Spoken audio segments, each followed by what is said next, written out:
Bonsoir à tous et on va aussi dire bonjour en fonction de l'endroit où vous vous trouvez actuellement et le lieu où on se trouve, bien la dimension dont on se trouve. Beaucoup de personnes savent déjà qui je suis et d'autres qui sont connectés actuellement sauront aussi qui je suis. Donc ici, on n'est pas là pour parler de moi, mais pour parler de la véritable histoire de l'homme noir. On va parler de le pourquoi du comment de l'homme noir, pourquoi l'homme est venu sur la terre, pourquoi il y a le trouble dans le monde, ainsi de suite. Donc, beaucoup de personnes, il y a beaucoup de blogs sur Internet quand on parle de l'histoire des Noirs, d'autres, il y a des kamites, il y a d'autres sortes de mouvements qui veulent parler de l'homme noir sans savoir exactement qui est l'homme noir. Et il existe beaucoup de soi-disant livres religieux actuellement. Et on va dire, l'un des écrits qui a impacté vraiment le monde entier, on va appeler ça un best-seller, le livre le plus vendu au monde, c'est la Bible. Et beaucoup de gens ne vont pas me dire le contraire. Donc, la Bible, c'est un livre qui a été vendu beaucoup dans le monde, qui a été écrit en plusieurs langues. Et beaucoup de personnes pensent que la Bible est la parole de Dieu, de celui qu'on nomme Dieu. Donc, avant de commencer l'enseignement, avant de parler de l'homme noir, on va d'abord parler de ce nom de Dieu. Qui est Dieu? Parce que actuellement, quand on dit Dieu, d'autres disent non, on ne va pas croire en Dieu parce que c'est les Occidentaux qui ont inventé ce nom. D'autres vont appeler Yahvé, Adonai, Elohim, l'Éternel, et ainsi de suite, d'autres formes et sortes de noms en fonction des pays, en fonction des époques. Donc, déjà, Dieu, ça veut dire divinité, l'être supérieur. C'est ça la définition. Donc, quand les Occidentaux sont venus en Afrique, quand les missionnaires sont venus en Afrique, les navigateurs, ils ont trouvé les Noirs en Afrique, parce que Afrique, ça veut dire Wassé. Donc, ils sont venus en Afrique, ils ont trouvé les Noirs. Et ces Noirs, à cette époque, les initiés à cette époque, adoraient déjà l'Oba. Donc, quand les missionnaires, les Blancs, quand ils ont vu les Noirs adorer l'Oba, ils ne savaient pas qui était l'Oba. Les missionnaires ne savaient pas qui était l'Oba. Donc, pour eux, vu qu'ils ne savaient pas qui était l'Oba, ils l'ont automatiquement qualifié en disant que c'est l'être supérieur qui veut dire Dieu, divinité. Et c'est là où ils ont pris le récit africain qui était déjà en Afrique, ils ont pris l'histoire de l'homme noir, ils ont écrit des livres religieux avec, ils ont écrit la Bible, ils ont trafiqué, c'est pour ça qu'il y a plusieurs versions de la Bible. Donc, la Bible est l'histoire des Noirs, mais modifiée, camouflée, ils ont changé beaucoup de choses. C'est donc pour cela, je vais prendre toujours la Bible, plusieurs versions des Bibles, pour vous démontrer que le récit de la Bible, le récit même de la Genèse, de Genèse Apocalypse, on parle de l'homme noir. Et beaucoup de personnes aussi disent qu'avant la Bible, avant la Torah, il y avait des récits sumériens. Et la Sumérie, c'est-à-dire à l'époque de Gilgamesh. Et l'époque de Gilgamesh, ça s'est aussi passé en Afrique, en tout cas par rapport à cette légende. C'était en Afrique, c'était à Babylone, à Mésopotamie. À Mésopotamie, c'était en Afrique. Donc pour cela, beaucoup de personnes qui vont parler de l'Afrique actuellement, ils vont d'abord rentrer en Égypte, que ce soit les Tchenkanta Diop. Ils sont partis en Afrique, en gros, dans l'Égypte, pour ressortir les histoires de l'Égypte. Donc, vous pouvez vérifier dans un article même sur Internet, on parle du Nil, le cru du Nil qui avait lieu chaque année, chaque été plutôt, et qui apportait le limon noir, permettait la culture des rives, de ces rives, et restait longtemps un phénomène inexpliqué, en tout cas, restait un phénomène inexpliqué pour les non-initiés. Et ensuite, on vous dit que la boue qui sortait du limon chaque été, c'était le limon noir. Vous pouvez vérifier. Et le limon noir était, c'est-à-dire la couleur, était le symbole de la fertilité dans l'Égypte ancestrale. Et c'est pour cela qu'ils ont appelé ça Kemet, qui veut dire la terre noire. Et les récits, les biblistes ont pris cela, ils ont commencé à... Les biblistes ont pris le récit, ils ont commencé à trafiquer l'histoire de l'homme noir, à inventer des récits, à inventer des histoires. Donc pour cela, on va commencer dans la Genèse. Et à partir de la Genèse biblique, on va vous montrer qu'on faisait allusion à l'homme noir, qu'on parlait de l'homme noir dans le récit de la Genèse biblique. Donc le premier homme vient d'Afrique, du continent noir. Même les scientifiques le disent, ont démontré aussi que le premier homme vient de l'Afrique. Donc, c'est pour cela que je vais prendre les récits bibliques et je vais aussi sortir cela. Je vais aussi prendre d'autres livres dont l'Église catholique considère comme livres douteux, apocryphes, pour vous montrer aussi les dires de mes propos. Donc, pour cela, on va dans Genèse, chapitre 2, verset 6, dans la Bible Parole de vie. J'exhorte à tous les internautes, tous ceux qui sont connectés, vous pouvez vérifier, dans Genèse, chapitre 2, à partir du verset 6, dans la Bible Parole de vie, une sorte de source sort de la terre et arrose toute la surface du sol, exactement comme la crue du Nil en Égypte ancestrale. Et dans Genèse chapitre 2, verset 7, traduction Abbé Filion, il est dit, le Seigneur Dieu forma l'homme du limon de la terre. Le limon de la terre était noir. Là, c'est la formation physique visible de l'homme noir. Et pour cela, on va entrer plus en profondeur. Donc ici, dans Genèse chapitre 2, verset 7, on vous dit que, dans d'autres versions, on vous dit, le Seigneur Dieu a fait l'homme de la poussière de la terre.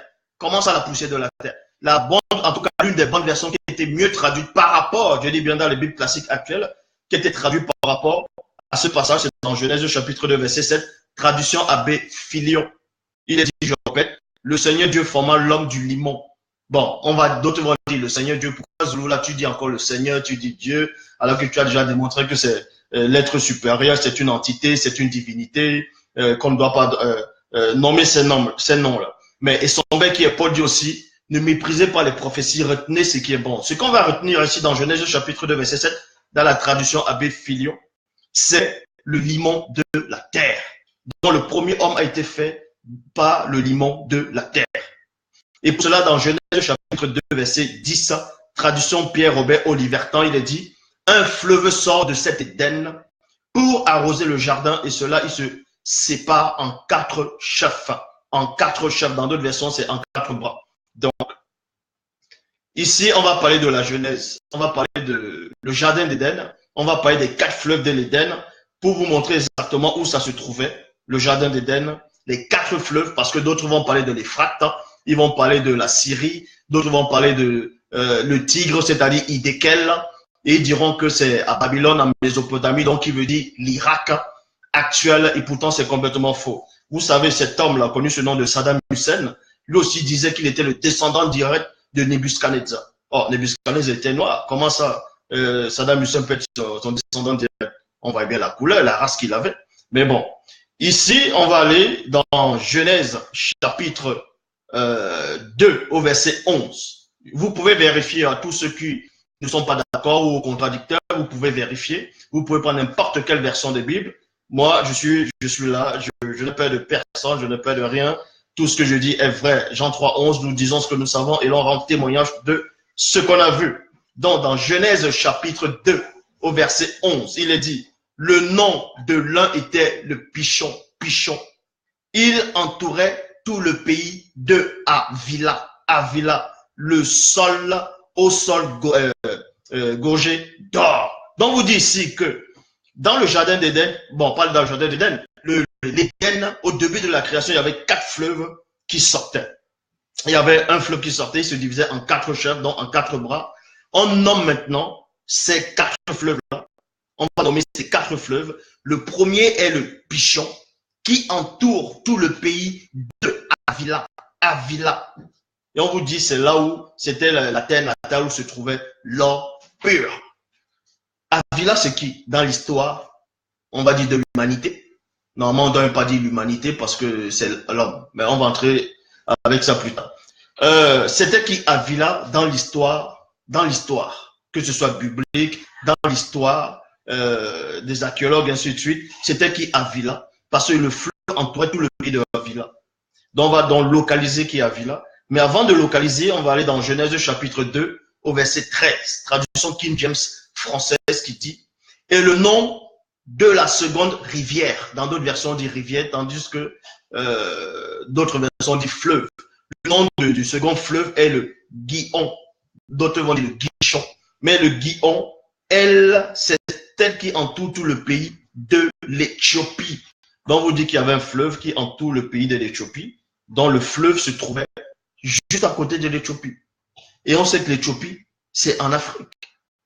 L'Éthiopie, c'est en Afrique. Donc, Avila aussi, c'était en Afrique. Pourquoi? Dans la Bible, parole de vie, il dit, le deuxième fleuve est le Gihon. Il fait tout le tour. Il fait le tour de tout le pays de Couche. Parce que Couche, c'est l'Éthiopie. Pour ceux qui connaissent un peu l'histoire, qui ont appris l'histoire de l'Afrique, l'histoire même des noms, Couche, c'est l'Éthiopie.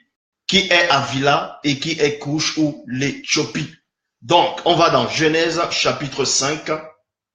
Dans Genèse chapitre 5, Genèse chapitre 5, à partir du verset 32, il est dit, Noé était âgé de 500 ans, selon les Bibles actuelles classiques, quand il eut Shem, Cham et Japheth, dont il a eu 3 fils. Et Genèse chapitre 10 au verset 6, Nouvelle Bible seconde, on vous dit que les fils de Cham furent Couche. Couche qui est l'Éthiopie. Et ensuite, il y a Mitzraïm, dont dans d'autres versions, on dit Nifraïm, Mitzraïm, non, en gros, c'est l'Égypte. Et Ponte et Canaan. Donc, Cham, qui était le fils, je dis bien, je répète, Cham, on va dire ici, dans les fils de Noé furent Couche, et non, plutôt les fils de Cham furent Couche, Égypte, Ponte et Canaan. Donc, Cham était le fils direct de Noé. Et on va vous démontrer que Cham, qui était le fils direct de Noé, était noir. Et Noé aussi était noir, dont le récit biblique s'est produit en Afrique. Et les Occidentaux n'ont fait que modifier l'histoire de l'homme noir pour lui prendre sa substance, pour lui prendre sa force vitale, pour lui prendre son énergie, pour lui prendre ses richesses, pour qu'il devienne un moins que rien. Donc pour cela, pour dominer sur l'homme noir, ils ont d'abord, premièrement, pris son héritage spirituel que les ancêtres, que les patriarches, que les matriarches, que les initiés ont laissé. Donc, je répète, dans Genèse chapitre 10 au verset 6, Nouvelle Bible seconde, il est dit, les fils de Cham furent Couche qui est l'Éthiopie, l'Égypte, Ponte et Canaan. Voilà. Et dans chapitre 10, verset 7 de la Genèse, il est dit, les fils de Couche, c'est-à-dire les fils de l'Éthiopie. Et vous savez actuellement, un Éthiopien, c'est pas un blanc. Les Éthiopiens, c'est des noirs. Les Éthiopiens, c'est des noirs. Donc, on va donc voir dans Genèse chapitre 10 au verset 7, les fils de Couche, dont les fils de l'Éthiopie sont Sabat, Avila. Vous voyez, Avila, c'est là où on disait le premier fleuve qui était en Éden, qui entourait le pays d'Avila. Donc, ça entourait un pays, le pays de quelqu'un qui était déjà, en gros, qui est connu sous le nom d'Avila. Avila, c'est un noir. Dans Jérémie chapitre 13 au verset 23, Bible du sommeil, il dit, un Éthiopien peut-il changer la couleur de sa peau? Un Éthiopien. On ne parle pas à changer la couleur de la peau comme Michael Jackson, Nicki Minaj avec les produits. Non, c'est pas comme ça. Donc, cette version ici est en train de parler. Dans la traduction écuménique de la Bible, il est dit un noir dans Jérémie 13, 23. Vous pouvez vérifier. Tapez sur Internet, sur Google, tapez sur tous les moteurs de recherche. Vérifiez cette version dans la traduction écuménique de la Bible. La traduction écuménique de la Bible, c'est pas un noir qui a écrit ça. C'est bel et bien les Occidentaux. Parce qu'eux, ils savaient. Ils savent ce qui a été caché. Ils savent, le Vatican le sait. Donc, dans Jérémie 13, 23, d'abord dans la Bible du sommeil, il dit un Éthiopien peut-tu changer la couleur de sa peau? Traduction écuménique de la Bible, un noir et non un blanc, et non un arabe, et non un métis, et non, on va dire, un bleu ou peu importe. Mais un noir peut-tu changer de peau? Bible du rabbinat français Zadok Khan, il a dit le nègre peut-tu changer sa peau? Vous voyez? Dans la Bible ici, affirme qu'un Éthiopien, c'était un noir. Et le fils de l'Éthiopie, de Couche, il faisait partie, en gros, l'un de ses fils était Avila. Et Avila, c'est là où se trouvait le premier fleuve, entourait le pays d'Avila, le premier fleuve de l'Éden. Donc, ce récit, cette histoire s'est bien produite en Afrique. Genèse, chapitre 2, verset 14. Le nom du troisième fleuve est Hiddekel. Hiddekel, dans d'autres versions, comme Nouvelle Bible Seconde, peut dire le Tigre. Vous pouvez voir dans les cartes de l'Afrique. On va même, certains frères ou sœurs pourront envoyer le lien de la carte de l'Afrique où il est question des 4 fleuves dont on fait allusion dans la Bible actuelle et que ces 4 fleuves, c'était effectivement en Afrique. Donc, Genèse 2, chapitre 2, verset 14, le nom du troisième fleuve est Hiddekel. Hiddekel, le Tigre. Donc, en gros, c'est le Tigre. C'est celui qui va vers l'est de la Syrie. Le 4e fleuve est l'Euphrate. L'Euphrate. L'Euphrate qui veut dire la fertilité. Est-ce que vous comprenez? Maintenant, certains vont dire, oui, mais dans les journaux, dans l'histoire, l'Euphrate, ce n'est pas dans l'Afrique.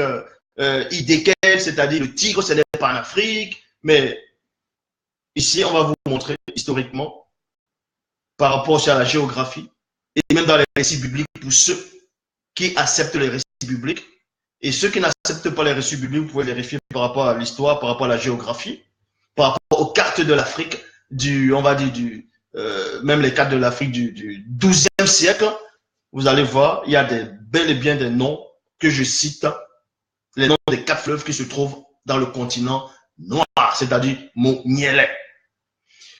Et dans 2 Rois, chapitre 23, verset 29, Bible en français courant, il est dit, c'est pendant son règne que le pharaon Nécho, roi de l'Égypte, conduisit son armée vers l'Euphrate, pour secourir le roi d'Assyrie. Le roi Josias voulut s'imposer au passage des Égyptiens, mais il fut tué plutôt à Megiddo lors du premier combat. Bible de la liturgie, il est dit, de son temps, le pharaon Nécho, roi d'Égypte, monta vers le roi d'Assur, près du fleuve Euphrate. Près du fleuve Euphrate. Donc, on va donc localiser. Déjà, l'Euphrate, c'est où? L'Euphrate, pour ceux qui ne savent pas, c'est aussi toujours à Babylone. C'était toujours à Babylone, Mésopotamie. Vous pouvez vérifier, aller sur Yahoo, sur Wikipédia, sur Google, vous allez vérifier sur les livres d'histoire. L'Euphrate, c'est aussi à Babylone, c'était à Babylone aussi. Donc, dans Daniel, pour localiser maintenant où se trouvait Babylone même, c'est-à-dire dans le monde, la Babylone, ce n'est pas en Irak, qu'on vous montre là actuellement, dans les journaux, dans les cartes qu'ils ont modifiées. Ça, c'est complètement faux. Donc, où se trouve la Babylone actuelle, c'est-à-dire où la Babylone antique, ça se trouvait dans le continent noir. Daniel, chapitre 1, verset 2, il est dit, le Seigneur livra entre ses mains Joachim, le roi de Juda, et une partie des ustensiles de la maison de Dieu. Nebuchadnezzar, d'autres vont dire Nebuchadnezzar, Nebuchadnezzar emporta les ustensiles dans le pays de Shinéar, dans le temple de son Dieu, et il est mis dans la maison du trésor de son Dieu. Bible de la liturgie, il est dit, le Seigneur livra entre ses mains Joachim, roi de Juda, ainsi qu'une partie des objets de la maison de Dieu. Il les emporta au pays de Babylone. La Babylone dont pas Michael Jackson, que Bob Marley aussi chantait, il chantait un moment Babylone, la Babylone. Donc, Babylone, il les déposa dans le trésor de ses dieux. On vous apprend que Shinéar a été remplacé par Babylone. Donc, Shinéar, c'est toujours Babylone. Shinéar, c'est à Babylone. Et à Babylone, c'est toujours la Mésopotamie. C'est là où c'est la Syrie, tout ça là, c'est à côté. C'est là. Et c'est là où on vous dit que l'écriture a commencé. Donc, on parle du récit de Gilgamesh. Et ça, c'était les récits africains. Pourquoi? Parce que dans Daniel, donc Shinéa qui veut dire le pays des deux fleuves. Le pays des deux fleuves, dont vous dit ici, l'ancien nom du territoire qui est devenu Babylone ou Chaldée. Le Chaldée. Daniel chapitre 10 au verset 4. Bible à la colombe, il est dit, le 24e jour du premier mois, j'étais au bord du grand fleuve qui est Idékel. Idékel. Genèse chapitre 10 au verset 10. Nouvelle Bible seconde, vous voyez, il y a des cartes qui ont été mises là, actuellement, vous pouvez vérifier. Il y a bien Shinéa qui apparaît, et c'était en Afrique. Vous voyez cela dans Daniel chapitre 1. Daniel chapitre 1, verset 2. Il est question de Shinéa, et Shinéa, c'est toujours la Babylone, c'est la Mésopotamie. Et voilà la carte de l'Afrique qu'on vous montre, c'est marqué Shinéa. Et on parlait des fleuves, le fleuve qui était vers à cet endroit-là. Donc, je poursuis. Dans Genèse 10, 10, dans la nouvelle Bible seconde, il dit, il régna d'abord sur Babylone, Érec, Akep et Cané, le pays de Shinéa, au pays de Shinéa, qui c'était Nimrod, pas Séné. Nimrod était le noir, l'homme noir, le premier homme noir à être le souverain pontife, conscient, en gros, qui a utilisé son pouvoir divin. Et les Occidentaux le savaient. Ils ont pris ce titre-là, ils ont fait porter ça à celui qui est assis au Vatican, ce vieux-là qui est assis au Vatican, connu sous le nom de pape. Donc on dit le pape, c'est le souverain pontife, donc le maître spirituel. C'est un noir qui était le premier à exercer le pouvoir suprême dans le visible. Et c'était le premier noir à entrer directement dans le monde occulte, à affronter les démons. Est-ce que vous comprenez? C'était Nimrod. Et eux, ils savaient, ils ont diabolisé Nimrod en disant Nimrod était un chasseur, mais il était contre Dieu. Qu'il était contre ce faux Dieu. Il y avait Adonai, Elohim, l'éternel, ainsi de suite. Il y avait Adonai, le nom que vous allez lui donner. Mais Nimrod, c'était un Éthiopien. Oui, Nimrod, c'était un Éthiopien. Mais vous pouvez vérifier. C'est écrit dans la Bible. C'est écrit dans la Bible que vous croyez. Nimrod, c'était un Éthiopien. Depuis quand les Éthiopiens, c'est des Blancs? Depuis quand les Éthiopiens, c'est des Blancs? On veut bien comprendre. Il ne faut pas insulter mon intelligence. Donc ici, Nimrod a régné sur Babylone. Il a régné sur Babylone et c'est lui qui avait bâti Ninive. Là où on montrait le prophète Jonas, il devait aller à Ninive pour apporter la repentance. C'est Nimrod qui était l'auteur de ça. Donc Ninive, selon l'histoire, on vous dit, Ninive est une ancienne ville de la Syrie, dans le nord de la Mésopotamie. Elle se situait plutôt sur la rive gauche du Tigre, donc Idékel. Idékel, ou le prophète Daniel, qui est aussi un noir, ça on va vous le démontrer, que tous les patriarches, tous les prophètes que Dieu, en tout cas que l'Oba a envoyé, manifesté par son verbe, étaient des noirs. Tous les patriarches, tous les saints, en tout cas, les prophètes, c'était des noirs. Ça on va vous le démontrer. Bon, ceci n'a rien à voir par rapport au racisme, mais on est là pour établir la vérité authentique, originelle. Et beaucoup de personnes vont dire, mais à quoi ça sert de savoir que les prophètes étaient des noirs, ceux dont nom Adam et Ève étaient des noirs, que même si le Christ était noir, ça va changer quoi? Que ça va changer quoi? Je vais vous dire ce que ça va changer. Pour ceux qui ne savent pas, ça va changer quelque chose d'abord, premièrement, dans votre conscience. Ça va changer quelque chose dans votre esprit. Donc, ça va faire sortir votre esprit de l'ignorance spirituelle, mentale, intellectuelle et morale. Et ensuite, ça va vous relever, ça va vous redonner la force spirituelle pour pouvoir rebâtir ce que vos ancêtres, certains de vos ancêtres ont détruit, en tout cas, ont vendu à cause de ces missionnaires. Bon. Genèse, chapitre 3. À partir du verset 1, il est dit. Ça, on va vous le démontrer pour ceux qui ne croient pas au récit biblique en disant que tout ce qui est écrit dans la Bible, c'est faux, tout ça là. Bon. On va néanmoins parler par rapport à la géographie, par rapport à l'histoire, par rapport aux découvertes scientifiques. Pour ceux qui aiment la science, vous allez aussi bien vérifier. Dans le récit de la Genèse, Genèse chapitre 3, verset 1, Bible, parole de vie, il est dit, parmi les bêtes sauvages que le Seigneur Dieu a fait, le serpent et non le poisson. Le serpent et non un animal simple. Le serpent, c'est un animal, le serpent, c'est un reptile. Pour les branamis, ils n'ont aucune substance spirituelle, ils disent que c'est pas ça. Mais bon. Dans Genèse chapitre 3, verset 1, Bible, vous pouvez regarder dans toutes les versions, dans Genèse chapitre 3, verset 1, il est dit, parmi les bêtes sauvages que le Seigneur Dieu a fait, le serpent est le plus rusé. Donc ici, c'est qu'on va retenir sur le mot serpent. Le mot serpent. Le tout premier serpent dans l'histoire biblique a été nommé, c'était dans Genèse, je dis bien le serpent terrestre et non le serpent marin. Parce qu'il y a le serpent marin dont fait allusion dans Genèse chapitre 1, à partir du verset 20.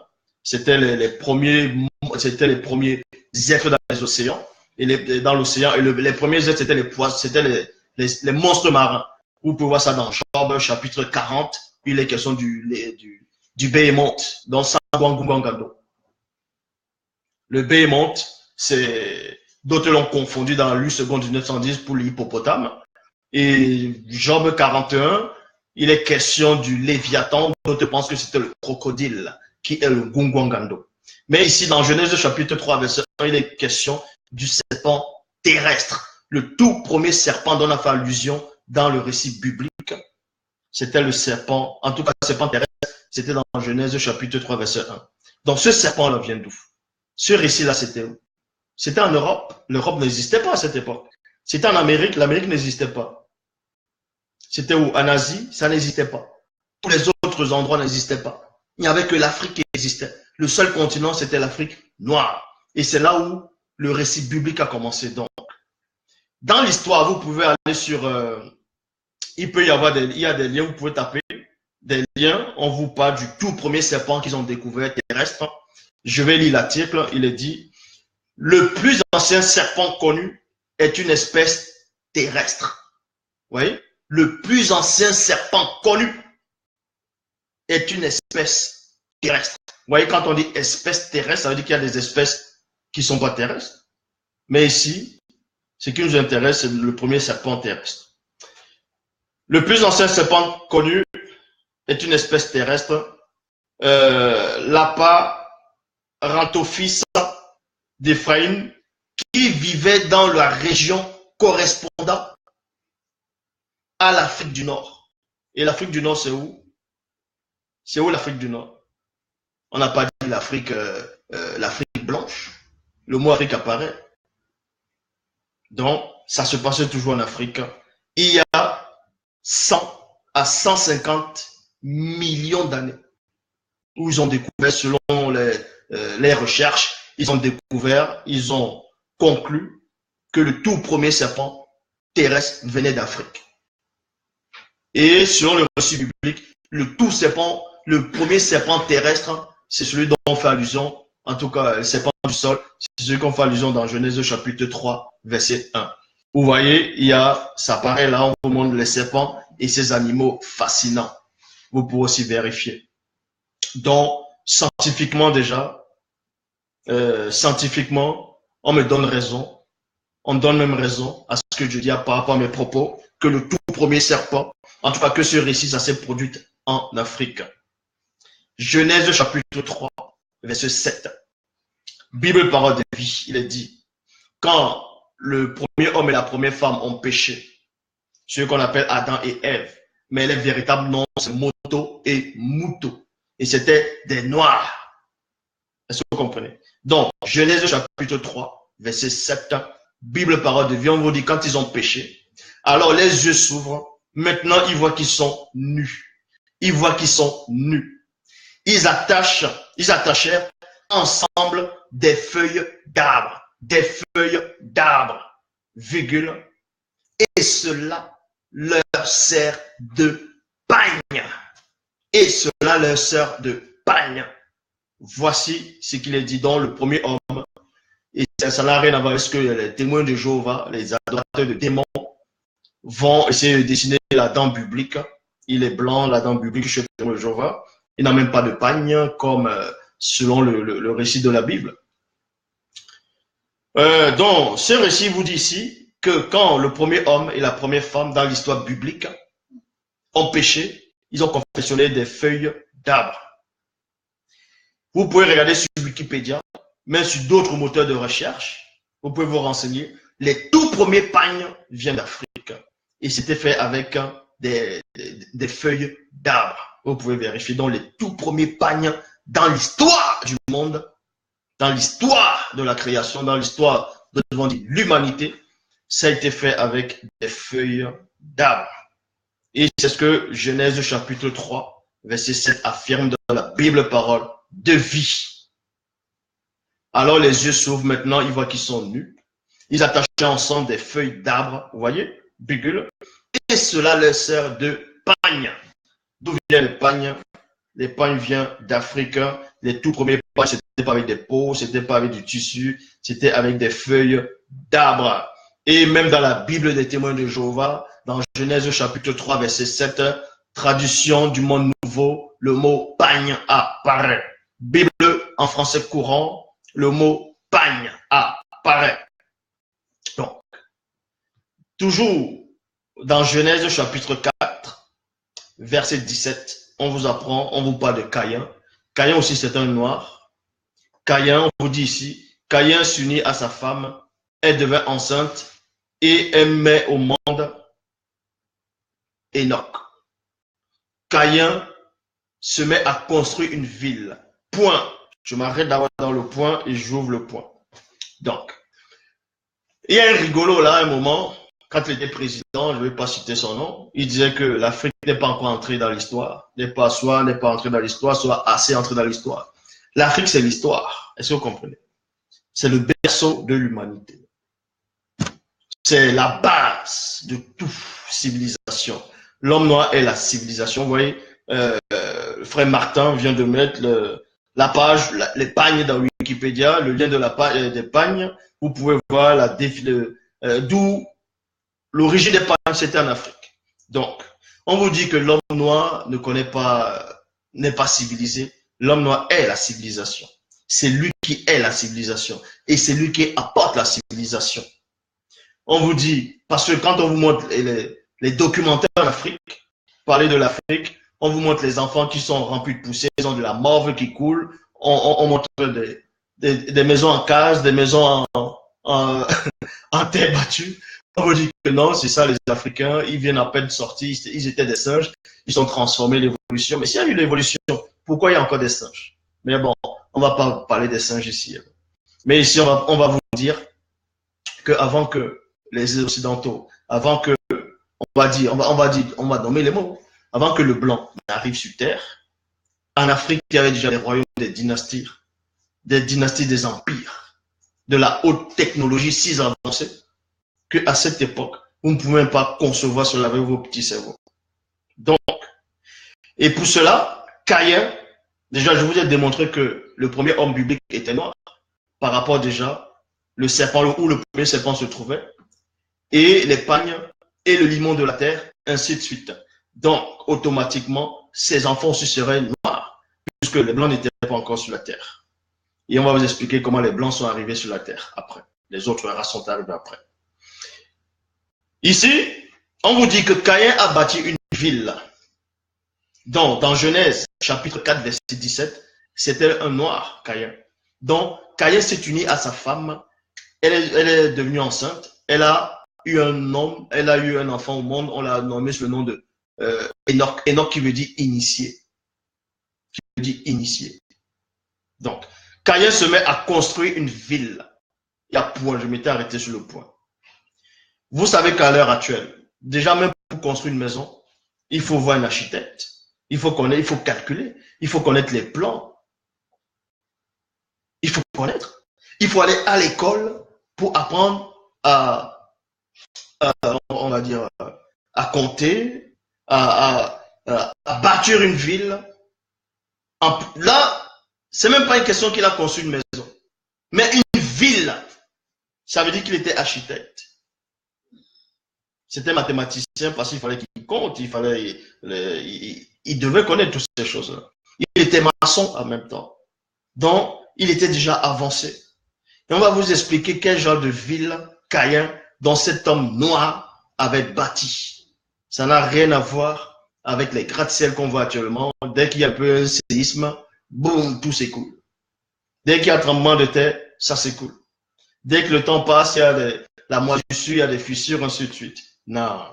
Ici, Caïn, dans la tradition Pierre-Robert Oliverton, il est dit, après Caïn connut sa femme, laquelle conçut enfanta Enoch et édifia une cité. Une cité. On vous dit ici, dans l'histoire, que les cités sont venues en Europe, c'était en Europe, tout ça là. Ça, c'est au Moyen-Âge, ça, c'est faux. En Afrique, il y avait déjà ça. Donc, dans la Cosmogonie, chapitre 4, verset 17.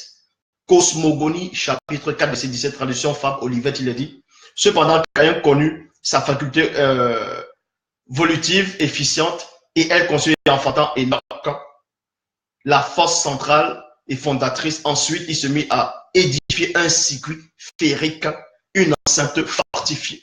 Vous pouvez taper, pour ceux qui n'ont pas fait les grandes études. En tout cas, je parle bien à ceux qui n'acceptent pas, qui ne veulent pas l'avancement du peuple noir, premièrement, et ensuite tous ceux qui aiment la justice, qui pratiquent et qui aiment le verbe de Loba. Vous pouvez taper circuit féerique, enceinte fortifiée. Vous allez voir qu'un circuit féerique, c'est quoi? Il y avait de l'électricité dedans. Donc, en Afrique, on connaissait déjà l'électricité. Et l'électricité qu'on avait en Afrique, qui était en Afrique, n'a rien à voir avec l'électricité qui est là actuellement. L'électricité qui est là actuellement n'est rien comparé ou comparable à ce qui était dans les temps d'autrefois. Caïn a bâti le modèle de la terre. Il a refait le modèle de la terre. Comment il a su que la terre avait cette forme-là? Il est sorti de son corps avec un vaisseau spatial. Il a fait comment? Donc, il connaissait même le mystère de la cosmologie. Il a bâti. Dans Genèse, chapitre 8, verset 4. Traduction Louis II, 1910. L'une des versions les plus traduites en Afrique et les plus vendues en Afrique, c'est Louis II, 1910. Il a dit, le 7e mois, le 17e jour du mois, l'arche de Noé s'arrêta sur les montagnes d'Ararat. Donc Noé aussi avait bâti l'arche. En fait, cette arche-là, c'était une pyramide. Dans les toutes premières pyramides, c'était pas l'Égypte. Mais ici, on n'est pas en train de parler de la pyramide. On va parler maintenant d'un autre mensonge historique, mensonge universel, mensonge biblique. Quand vous voyez les témoins de Jéhovah, ils dessinent. Les témoins de Jéhovah, vous allez les voir, ils vont dessiner l'arche de Noé. Et quand on dessine, on voit les éléphants, on voit des girafes, on voit même des lions. Mais si ce récit de l'arche de Noé ne s'est pas produit en Afrique, et que ça s'est produit, on va dire, soit en Europe, là-bas, là, ou bien en Asie, peu importe, en fonction de ce que les gens vont dire, dans les lions qui sont descendus après le déluge, c'est-à-dire après que le déluge soit fini sur la terre, les lions, les girafes, les éléphants, ils sont rentrés comment en Afrique? À pied? Waouh! Ils ont pris le raccourci, ils ont fait comment? Mais bon. Déjà, on va vous démontrer que le récit d'Enoch, plutôt de Noé, que la Bible actuelle dit est complètement faux, parce que le récit du vrai Noé s'est produit en Afrique. Le récit du vrai Noé s'est produit en Afrique.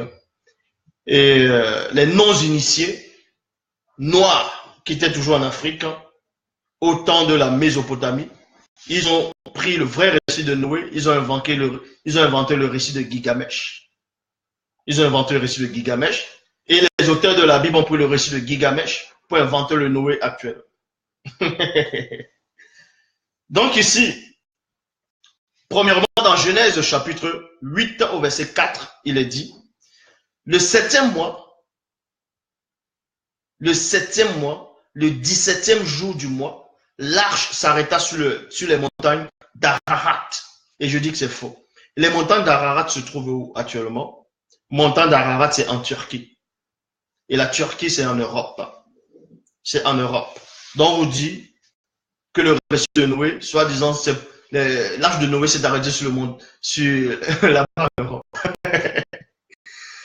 On va vous montrer que non seulement l'Europe, la Turquie n'existait pas, les montagnes n'existaient même pas, et l'Europe n'existait pas, ni la Turquie. Ça n'existait pas. L'Amérique n'existait pas. L'Asie n'existait pas. L'Océanie n'existait pas. Tous ces, soi-disant, ce que vous appelez les continents n'existaient pas.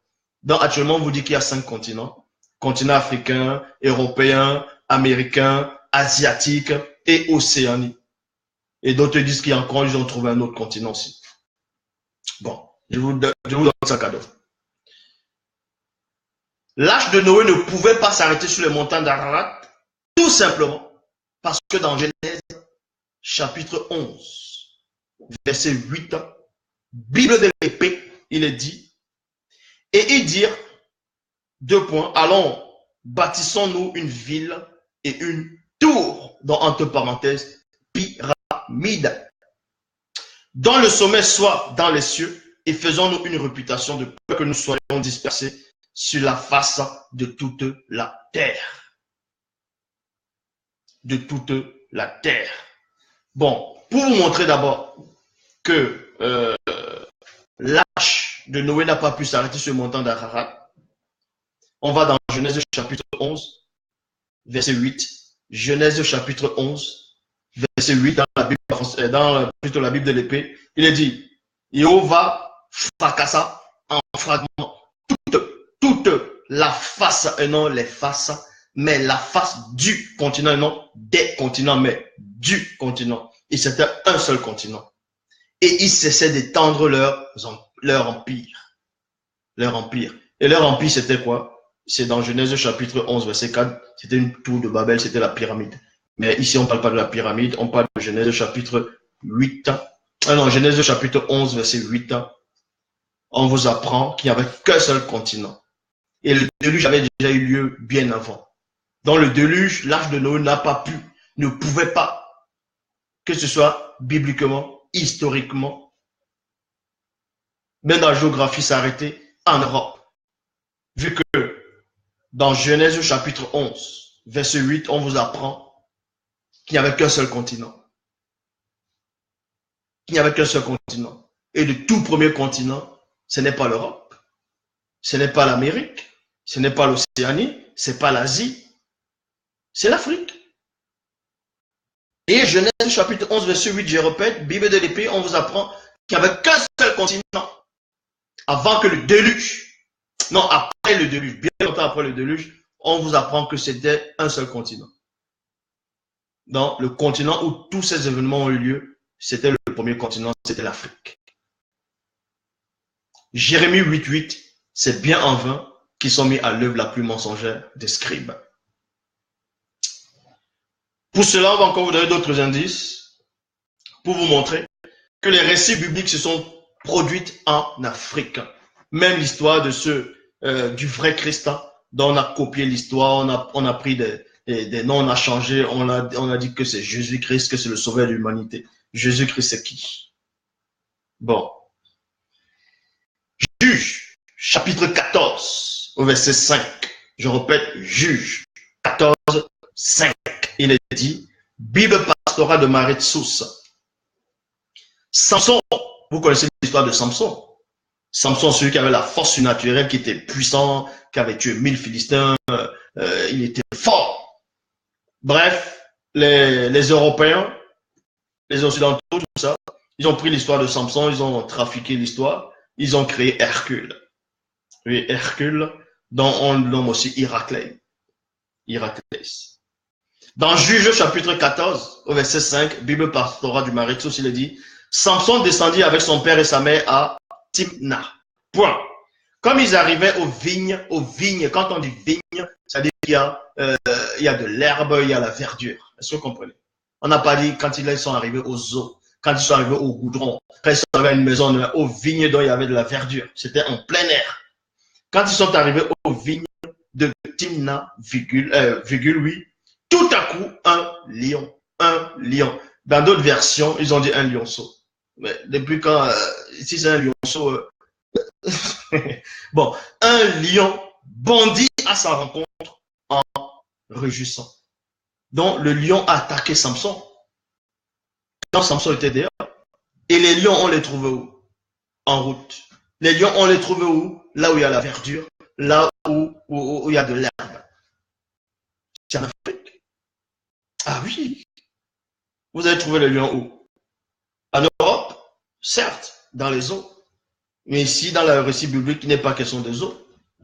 Vous allez trouver des lions à Jérusalem actuel. Il n'y a pas de lions là-bas à Jérusalem actuel. À part si on prend les lions, on les met dans des eaux. En Amérique, il y a des lions dans les eaux. Les eaux. Mais en Afrique, les lions sont en liberté. Et ce lion-là était en liberté dans Juge chapitre 14, verset 5. Et ça a attaqué Samson, mais Samson l'a déchiré comme un rien. Donc, le récit de Samson s'est passé en Afrique. Parce qu'à Jérusalem actuelle, là, ou Israël actuel, il n'y a pas de lions là-bas. Vous avez vu des lions là-bas. L'origine des lions, c'est où? C'est en Afrique. Donc voilà. On vous montre par là que tous les récits se sont produits en Afrique. Donc à tous ces noirs-là qui sont en train d'écouter actuellement, peu importe vos religions, peu importe vos pensées, peu importe vos convictions, peu importe vos points de vue, tant que vous n'adhérez pas à ce que je suis en train de dire, vous êtes tous dans la confusion et dans l'obscurité. La lumière est en face de vous pour vous éclairer. Est-ce que vous comprenez? Donc, là, je vous ai démontré bibliquement, historiquement, par rapport à la géographie, par rapport même à l'histoire, que les récits bibliques sont produits en Afrique et c'était des Noirs. On va encore prendre d'autres personnages bibliques pour vous montrer que c'était des Noirs, des grands personnages, des grands ancêtres, des grands patriarches, c'était des Noirs. Mais la question que beaucoup veulent savoir aussi, c'est d'où vient l'homme blanc. L'homme blanc est venu comment? Bon, je sais qu'il y a cet homme dont beaucoup de Noirs vénèrent. Il n'est plus dans le visible, il n'est plus dans ce monde, connu sous le nom de Cheikh Anta Diop. D'autres veulent qu'il ait pu dire que, et d'autres affirment aussi qu'il a pu dire que l'homme noir était en premier aussi. Et quand il allait dans les régions où il faisait froid, il est devenu blanc. Mais ça ne tient pas la route. Il y a des Noirs, des descendants de Noirs qui naissent en Sibérie, qui naissent en Moscou, mais pourquoi ils ne deviennent pas blancs? Mais vous voyez, ça ne tient même pas la route. Donc, le froid te change, tu deviens blanc, ça change ta morphologie, ça change ton nez, ça change la couleur de tes yeux, ça change tout. Mais vous rigolez quoi? Donc, ce qu'on vous a caché, c'est quoi? On fait croire que Noé a maudit son fils, d'autres disent son fils, d'autres disent son petit-fils, Canaan, et qu'on a maudit Canaan, Canaan est devenu noir. Et que c'est Canaan, la malédiction, c'est Canaan qui a engendré les Noirs. Pour votre information, Canaan était déjà noir. Et vérifiez l'histoire. Noé était noir. Le grand frère de Canaan, même père, même mère, c'était l'Éthiopien. C'était Couche. Et son deuxième grand frère, c'était l'Éthiopie. C'était l'Égypte. Mithraïm, qui est l'Égypte. Comment se fait-il que ton premier grand frère, il est noir, qui est l'Éthiopie? Ton deuxième, il est noir. Ton troisième est noir.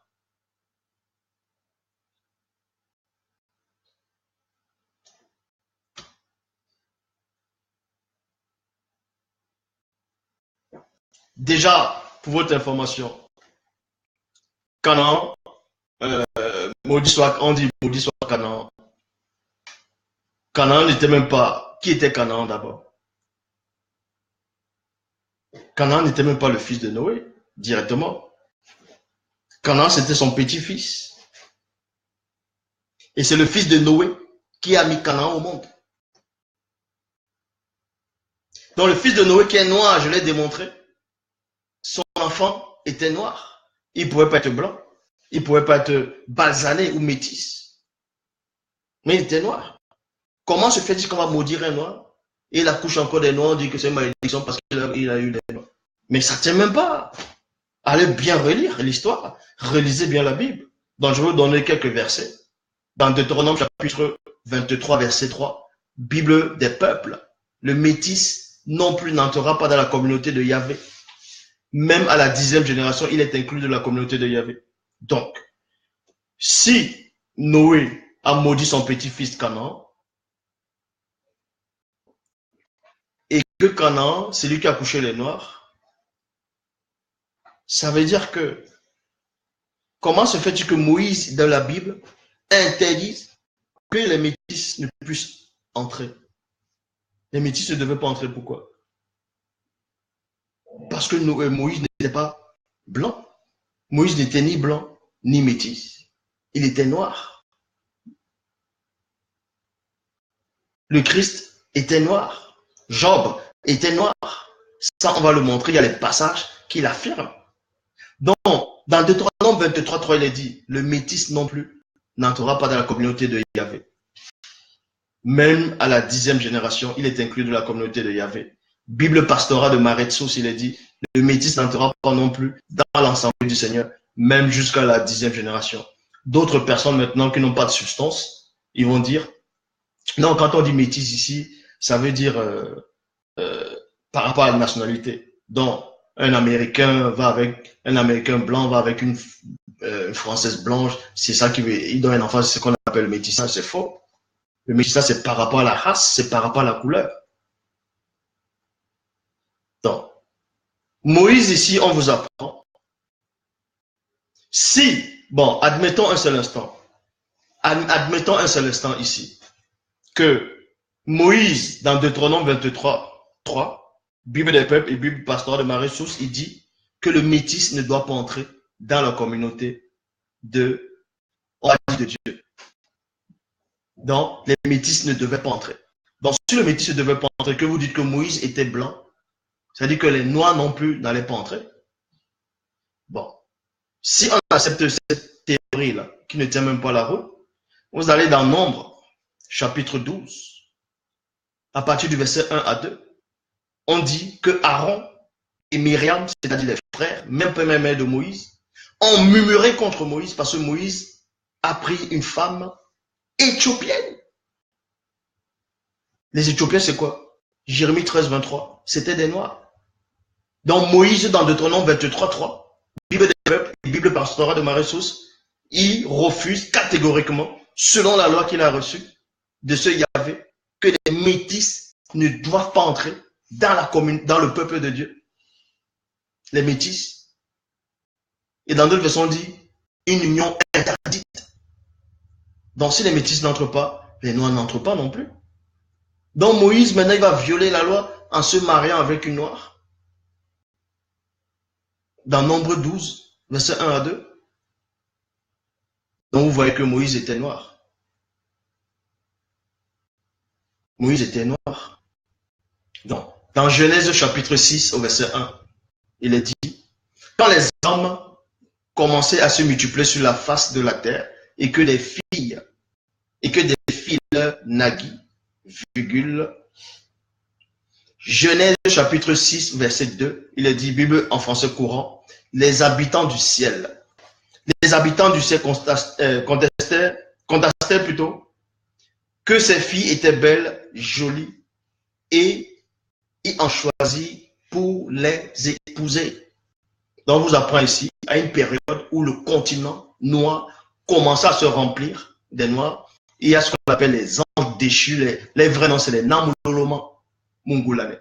Donc, les anges déchus sont descendus. Et ça aussi, on voit aussi, c'est dans le récit de Gilgamesh, le récit de la Mésopotamie, où on parle des Anonnakim qui sont descendus, ils ont pris les femmes, ainsi de suite. Mais dans la mythologie grecque, ils ont pris ça, les Zeus, les faux dieux, ils sont descendus, ils avaient des rapports avec les femmes sur terre. Bon. Les habitants du ciel, ce n'étaient pas des hommes.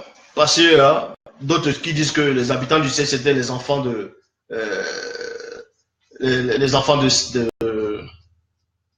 troisième fils d'Adam, selon l'histoire biblique de le troisième fils d'Adam, dont 7. Et il y a aussi une théorie qui veut que Caïn soit, quand on l'a banni, il est parti dans une autre planète. Il a eu des enfants là-bas et ses enfants sont revenus plus tard. Et que sont ces enfants qui ont couché avec les filles sur la terre? Ça, c'est faux. On vous dit ici dans Genèse chapitre 6 au verset 2, c'était les habitants du ciel. Et les habitants du ciel, ce n'étaient pas des hommes. Parce que dans 1 Corinthiens 15, 50, il est dit la chair et le sang ne peuvent hériter le royaume du grand ordre des choses, non, de Dieu. Les habitants du ciel ici, c'était des anges. Pourquoi? Dans Jude, chapitre 1, verset 6, Bible, parole de vie, il dit, rappelez-vous l'histoire de certains anges, 2 points. Ils n'ont pas gardé le pouvoir qu'ils avaient, mais ils ont quitté l'endroit où ils étaient. Alors, Dieu les garde plutôt, pour toujours en prison, dans la nuit, en attendant le grand jour du jugement. Jude, chapitre 1, verset 7, il est dit, Bible en français courant, rappelez-vous Sodome, Gomorrhe et les villes voisines, leurs habitants se sont conduits d'une manière aussi immorale que ces anges, et ont recherché des relations contre nature. Dans Jude chapitre 1, verset 7, confirme Genèse chapitre 6, verset 2, que c'était bel et bien des anges qui ont couché avec les femmes. Ils ont donné naissance à une autre race, les non-noirs. Il y a même un livre apocryphe aussi qui l'affirme, un livre apocryphe selon le Vatican. Dans le livre des secrets d'Enoch, chapitre 18, verset 3, il est dit, on s'adressait on les appelle les Grégoriens, c'était un groupe d'anges déchus. Il est dit ici, et ils ont vu les filles des hommes comme elles étaient bonnes, virgule, et en ont pris eux-mêmes des épouses, et ont corrompu la terre avec les actions, et en tout temps de leurs âges, ont fait l'anarchie et le métissage. Même dans le livre d'Enoch, l'un des livres d'Enoch parle de ça. Et le livre des géants aussi parle de ça. Dans le livre des géants, chapitre 4, verset 2, il est dit, ils engendraient géants et monstres. On s'adresse ça aux anges. Donc, l'homme noir est l'héritier de l'univers. Arrêtez de donner votre énergie aux fausses religions qui n'existent même pas. La religion a été inventée, c'est l'opium. C'est de la drogue pour droguer l'homme noir. C'est sa drogue. Il a sa dose. Quand l'homme noir a un manque, il va dans l'église, il dit c'est sa drogue. Les autres fausses religions. Dans toutes les religions où vous vous trouvez, sortez de là. L'homme noir, peu importe maintenant votre race, peu importe votre couleur, toutes ces religions, sortez de là. C'est la spiritualité qui est importante.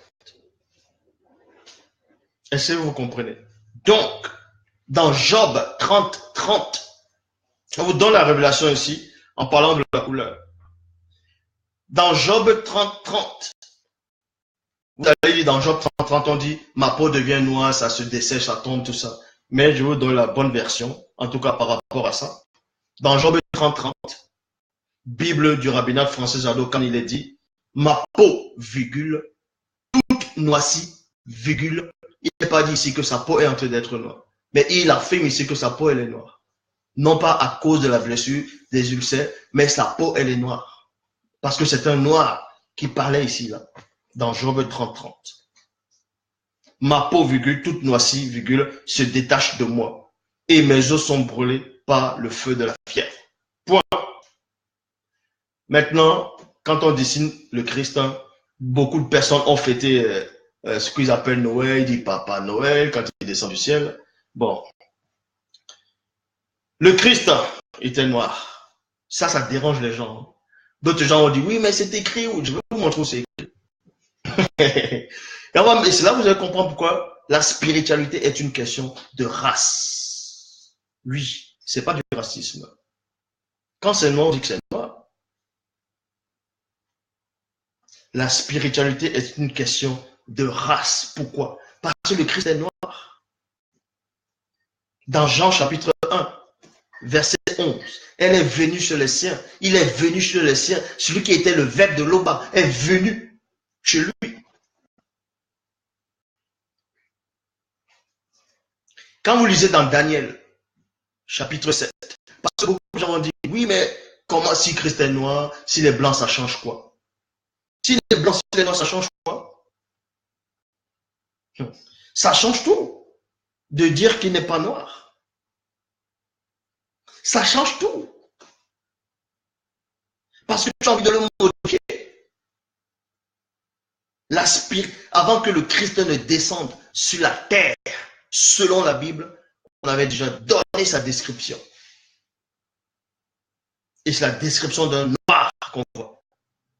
Je ne parle pas de celui dont fait allusion dans Apocalypse chapitre 1, où beaucoup de personnes sont gourées. Mais Malcolm s'est gouré en pensant que celui qui est apparu à Jean à l'île de Patmos, c'était un noir.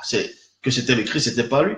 C'est pas de ça dont je parle. Je parle dans Daniel chapitre 7 au verset 9. Je répète, Daniel chapitre 7 au verset 9. Il est dit, je regardais pendant que l'on plaçait des trônes. Point.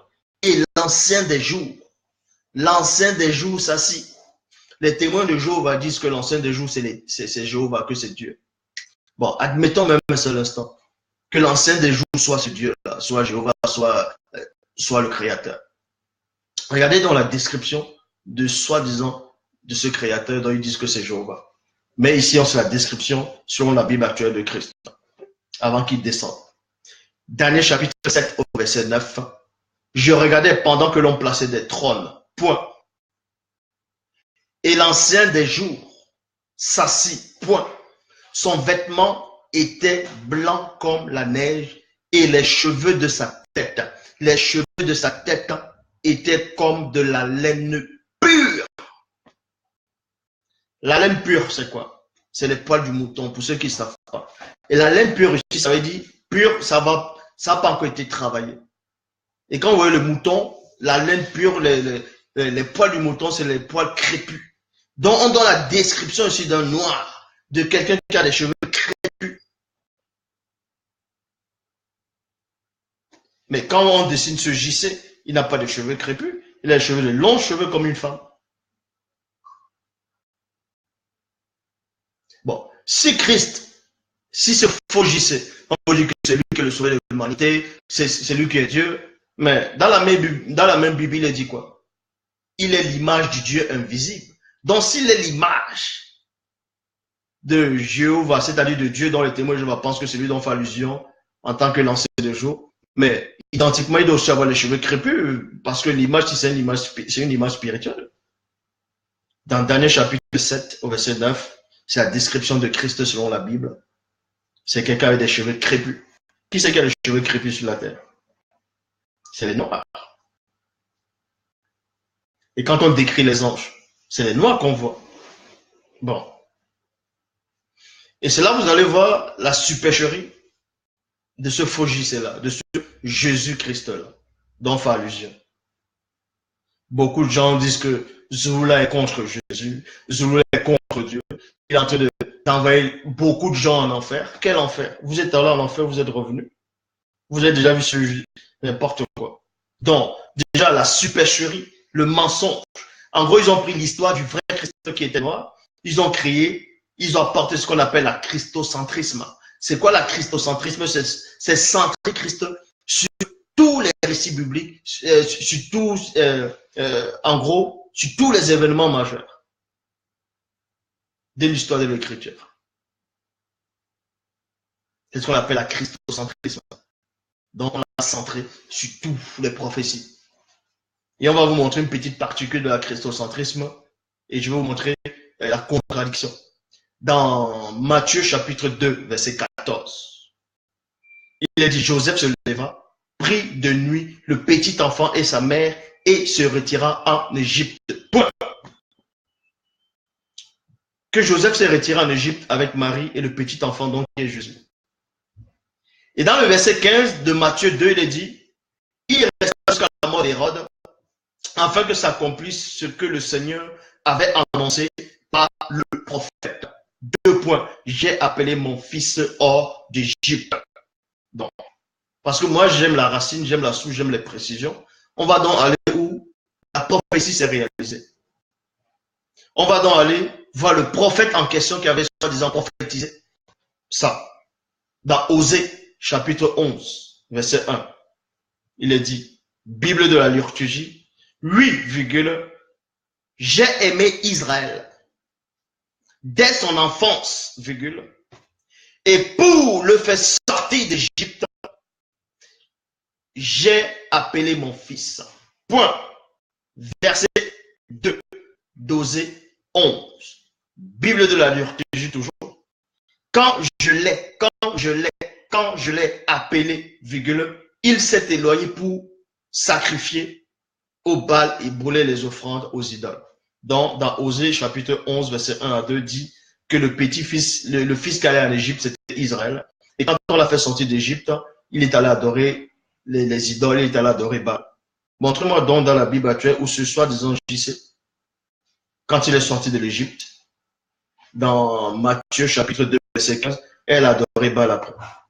Donc, vous voyez que ce sont des parlers. Tout ça, c'est du n'importe quoi. Ça ne tient pas du tout. Donc, ici, on vient vous tromper. On vous a dupé. On vous a dupé. Arrêtez de donner le pouvoir aux religions. Arrêtez de donner le pouvoir à l'histoire. Arrêtez de donner le pouvoir à ce que vous ne savez pas, à ce que vous ne maîtrisez pas. Est-ce que vous comprenez? Je dis encore, Jésus-Christ n'a jamais existé. Le vrai Christ, lui, il a existé. Il était noir. Il était noir. Et ça, on va même encore vous le démontrer. Donc, pour cela, où est-ce qu'on va encore aller? Maintenant, je vois que c'est un peu animé. Il y a beaucoup de personnes qui pourront écrire, qui vont poser des questions. Donc, on va juste repartir dans un autre passage. Bon, déjà dans Zacharie. Dans Zacharie chapitre 3, pour ceux qui disent que Jésus est le sauveur de l'humanité, que Jésus est le seul nom qui a été donné, c'est un nom puissant, que les démons se prosternent devant ce nom, que c'est le seul nom qui a été donné pour être sauvé. Dans Zacharie chapitre 3, verset 1, il est dit dans la tradition Abbé Filion, or Jésus, eh oui, or Jésus était couvert de vêtements souillés et il se tenait debout devant l'ange. Zacharie chapitre 3, verset 4, tradition Abbé Filion. Et l'ange prenait la parole et dit à ceux qui étaient debout devant lui, ôtez lui ses vêtements souillés, et il dit à Jésus, vous voyez? Voici, je t'ai enlevé ton iniquité. L'iniquité, c'est quoi? C'est le péché. Donc, on vous montre ici qu'il y avait déjà quelqu'un qui s'appelait Jésus, et il péchait. Et il péchait. Donc, vous voyez, ça ne tient pas. Ça ne tient pas. Le but, c'est de modifier l'histoire de l'homme noir. Parce que Loba, le créateur unique, a manifesté l'homme noir. Parce que, on va vous expliquer quelque chose. Vous allez voir que le racisme n'a rien à voir là-dedans. Ce n'est pas du racisme. Vous allez comprendre quelque chose. Vous allez comprendre que le racisme n'a rien à voir dedans. Mais, néanmoins,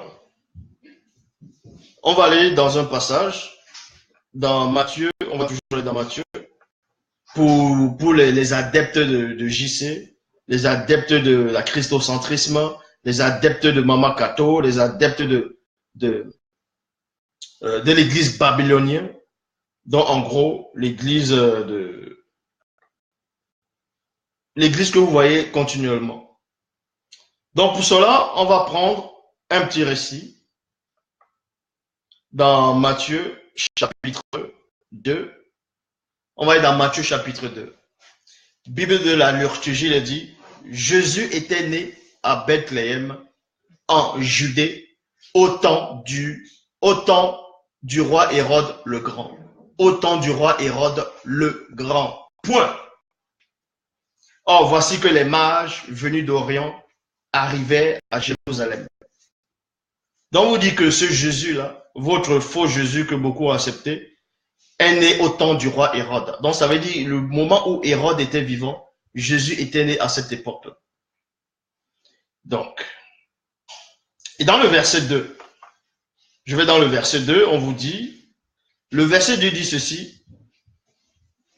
Bon, plus tard, Hérode a su que Jésus était né, que Jésus était là, le roi des Juifs, tout ça, selon ce qu'il a entendu.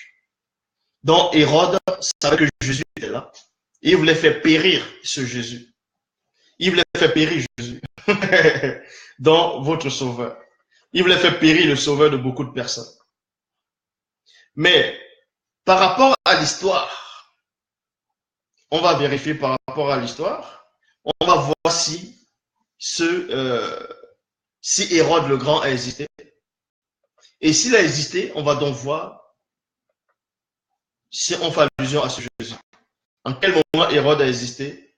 En quel moment l'histoire s'est vraiment produite? Donc pour ça, vérifiez avec moi. Vérifiez avec moi. On va aller un instant. Un instant. Donc, je repars ici. On vous dit dans l'histoire, vous pouvez vérifier dans n'importe quelle source, sur les sources véridiques, on vous dit, Hérode le premier, c'est-à-dire Hérode le Grand, fils d'Antiparté, est né à Ascalon en 73 avant Jésus-Christ, donc avant JC, et mort à Jéricho en 4 avant Jésus-Christ. Ça, c'est l'histoire. Ça, c'est l'histoire. Et c'est éprouvé. Or, le récit de Matthieu dit quoi? Que Jésus est né à la période où Hérode le Grand était encore vivant. Et que Hérode le Grand a voulu même le tuer. Mais c'est pas ce que l'histoire dit. L'histoire dit Hérode le Grand est né avant Jésus. Et il est mort avant Jésus. Donc, voici encore les faits. Jésus n'a jamais existé. Même l'histoire des Occidentaux affirme que Jésus n'a jamais existé. Donc, voilà. Maintenant, tous ceux qui ont des questions, vous pouvez les poser. En tout cas, j'en ai terminé. C'est juste une petite particule de l'histoire de l'homme noir. Parce que parler de véritablement qui est l'homme noir, pourquoi c'est lui qu'on a manifesté dans le visible en premier, pourquoi pas d'autres races, ça pourra être dans un prochain Facebook Live. Mais ici, on a voulu vous montrer que la spiritualité, c'est l'homme noir. Que les récits bibliques ont commencé en Afrique. Toute l'histoire de l'humanité vient d'Afrique. Tout. Ça veut dire que ce soit la France, que ce soit l'Europe, que ce soit d'autres pays, dès qu'ils lâchent l'Afrique, les autres pays vont disparaître. Est-ce que vous savez ça? Ils vont disparaître. Ils vont disparaître.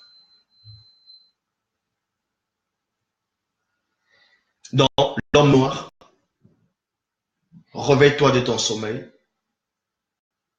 Réveille-toi de ton sommeil. Arrête de donner ta force, arrête de donner l'énergie aux fausses divinités, aux faux dieux, aux religions. Tu n'es pas né pour ça.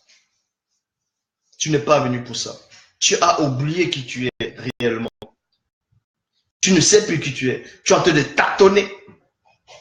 Tu vas donner ton énergie dans plusieurs sources qui n'ont même pas d'eau. Des fontaines sans eau.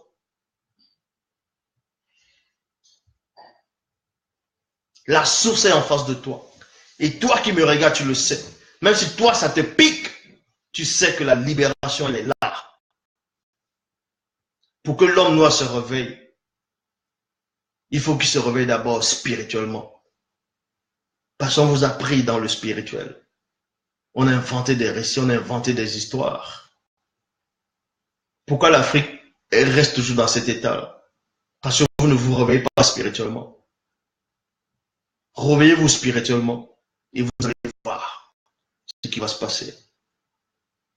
À tous ceux qui sont là, peu importe votre couleur, peu importe votre origine, acceptez le verbe de loi. accepter ce que je dis. Il n'y a qu'un seul enseignant dans cette époque, dans ce siècle et dans tous les temps. C'est celui que le Père, l'Oba, mandate. Est-ce que vous comprenez? Donc voilà. Voici les preuves que je vais démontrer. Voici les preuves. Et je sais que beaucoup de personnes vont revoir cet enseignement, vont revoir ce, on va dire, live. Et beaucoup vont encore commenter. Venez rejoindre la communauté. Il n'y a pas d'arnaque ici. D'autres vous promettent le paradis, alors qu'ils ne savent même pas à quoi ressemble le paradis. Ils vous promettent la vie éternelle, alors qu'eux-mêmes, eux-mêmes ils sont déjà morts spirituellement. Jean 3, 11, nous disons ce que nous savons, et là on rend témoignage de ce qu'on a vu. Moi, j'ai la vision. Je connais le chemin. Je sais où je vous amène, par le verbe. Par le verbe. Et aucun faux pasteur. Déjà, il n'y a pas de pasteurs, il n'y a pas de prophètes, il n'y a pas d'apôtres. Tous ces religieux-là sont des menteurs. Parce que le paradis qu'on va vous promettre, c'est un paradis terrestre. C'est un paradis où il y a des sentiments d'homme, où on dort, où ça c'est du n'importe quoi. La vérité est en face de vous. Oui, je le dis. La vérité est en face de vous. Et aucune force, aucune puissance, ça je l'ai déjà dit, aucun homme ne saura arrêter cela. Peu importe les scandales, je serai toujours là. Je serai toujours là. Vous pensez pouvoir entrer dans le soleil ou arrêter une lampe thermonucléaire en main nue? Non mais, qui vous a appris ça? Comme dit Dongwale, son vrai nom Jean le Baptiste, qui vous a appris à fuir la colère à venir? Mais qui vous a appris?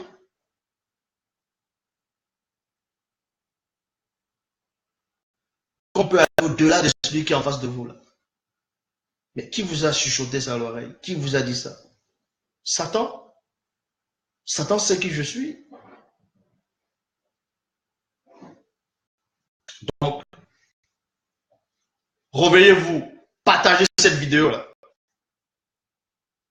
Les réseaux sociaux, entrez là comme le cheval de Troie. Vous voyez la guerre de Troie? Ils ont fait la guerre. À un moment, ils ne pouvaient pas entrer par les murailles là. C'est qu'ils ont fait, parce qu'ils ont su que les ennemis là, ils vénéraient Poséidon. Le symbole là-bas à l'époque, Poséidon, c'était un cheval. Donc, ils ont fait un grand cheval en bois. Il y a des gens qui sont entrés dedans, comme le sacrifice. Quand ils sont partis, quand ils ont vu les grandes portes, ils ont vu un grand cheval en bois, ils ont dit, ah, la guerre est finie. Ils ont fait un présent à Poséidon, un grand cheval. Dès qu'ils ont fait entrer le cheval, ils ont fermé. Il y avait une porte là. Pouh, dans le cheval là en bois, il y avait beaucoup de gens là-dedans, ils sont sortis. C'est ce qu'on appelle le cheval de Troie. Et sur Internet, sur le PC, on appelle ça le virus. Quand tu en ouvres une page, fou, d'autres trucs vont derrière. Donc, allez dans les réseaux sociaux, inondez cela par le verbe.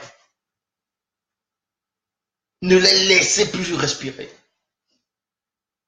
Ah oui. De même qu'ils ont fait à vos ancêtres là. Mais on ne vous demande pas d'être violent. Il ne faut pas interpréter mes phrases. Inondez les réseaux sociaux avec la parole. Inondez les réseaux sociaux par la parole. Dites-les que le messager est là. Le champion est là. Voilà, j'allais terminer.